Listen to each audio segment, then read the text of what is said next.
Hi, it's Deanna. And so, as you may see from my previous videos, I do like antique and vintage teddy bears. So, I just started collecting recently.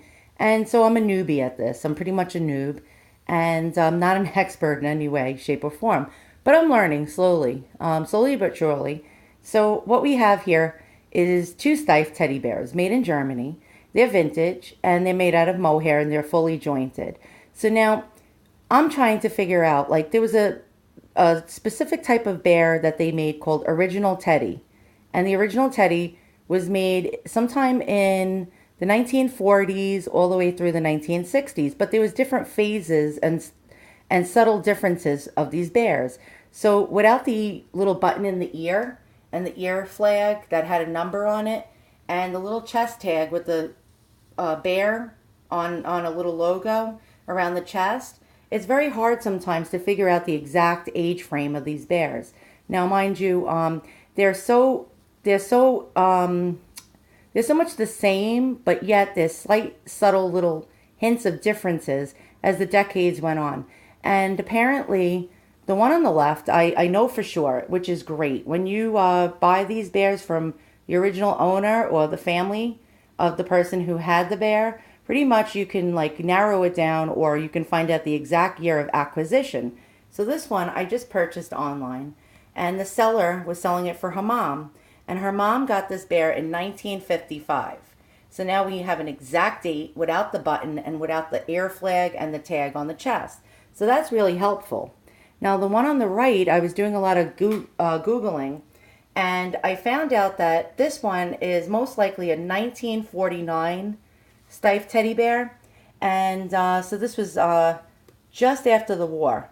And the reason I found this out and figured this out is because it has a double squeaker in the chest. So in this area, it has a squeaker, and below this area, it has a squeaker. Now, they don't work, which is quite common for these bears. After a lot of use, the little squeakers in the chest don't work. Now, this bear has only one squeaker in its tummy. And so the double squeaker ones were made in the 1930s to about 1940 or so. And then a resurgence of this bear started up again in 1949, which was almost identical to the 1940 bear. And this is an older style. So as you can see, they do look a lot alike, but yet they're different. And I'll show you, like, for your, for your information, if you have some of these bears, so you can tell the age.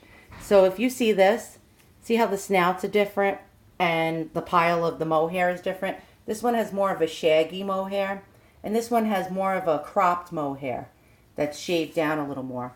Now the arms are pretty long. As you can see, they extend past the lower paws or feet, and this one is shorter. So the earlier bears had longer arms and a longer snout, as you can see here. I don't know if you can see, he has a cone-shaped snout, and it's much longer. And this one is more stubbier, although it's very similar to that one. But you can see the shape of the face and the head change slightly. And again, the one on the left has more of a curly, longer, shaggier mohair. Now, there are some Steiff teddy bears from the 50s and the 60s that did have shorter mohair like this one. Some of them did have more curlier, more longer mohair. But for the most part, so this is the one on the right is a 1949 Steiff double squeaker bear.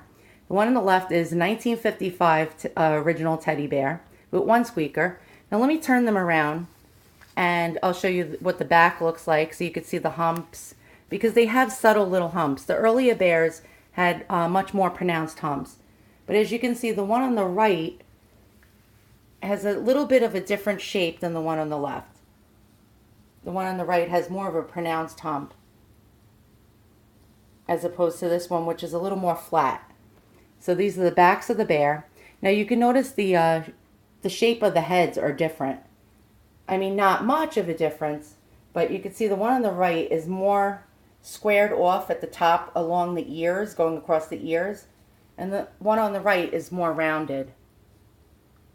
So that gives you an idea about aging these, to date these bears. And let me, again, turn them so you can see the profiles of these bears.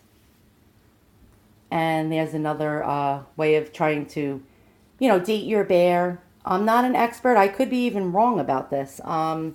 It's not an exact science with these Steiff bears. But you can see the one on the left is the 1955 version. The one on the right is the 1949 version. Let me turn his head a little so you can see the difference. So once again, thanks for watching. If you like what you see, hit the thumbs up and subscribe. And tune in because I'll be uploading more videos soon showing you antique and vintage teddy bears and toys and antiques in general. Thanks for watching.